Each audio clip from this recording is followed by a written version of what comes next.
There's going to be no circumstance where you see people being lifted off the roof of an embassy of the United States from Afghanistan. The likelihood there's going to be the Taliban overrunning everything and owning the whole country is highly unlikely. The President of the United States, July 8th.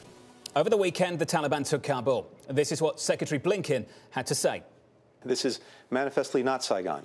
The fact of the matter is this. We went to Afghanistan 20 years ago with one mission in mind, and that was to deal with the people who attacked us on 9/11. And that mission has been successful. Joining us now from Washington, our Washington correspondent, Bloomberg's Annmarie Hordern. The Secretary of State, Annmarie, saying there that this was not Saigon. For a lot of people over the weekend, that's what it looked like. Yes, John, you could see the images of the helicopters from both Saigon 1975 to Kabul this weekend, that parallel that everyone seems to be drawing between Kabul and akin to Saigon. But also what the president said, Jonathan, it's a very good point on July 8th, that this would not, is going to be, it is not inevitable that the Taliban will just completely control the Afghanistan country.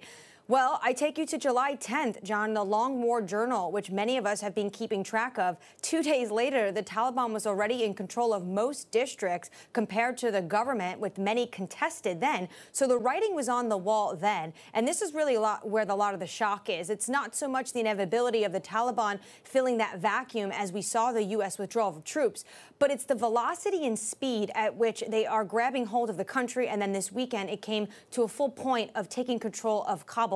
And you saw there even Taliban officials entering the presidential palace. And really, the scene right now, the chaotic scene, is the airport. And this is what the administration is going to be focusing on, making sure they can have security at the airport. This is why they have sent more troops, about approximately 6,000 American troops now, to make sure the airport is secure. It is not just about getting out American personnel, but you can see on your screen there are thousands of Afghans just fleeing to the airport in desperation to try to get out of the country. Annmarie, this is so much bigger than what is happening in the financial markets this morning. But for the purpose of this conversation, for this program, that's a question that market participants might be asking, the degree to which this might overwhelm domestic goals here at home.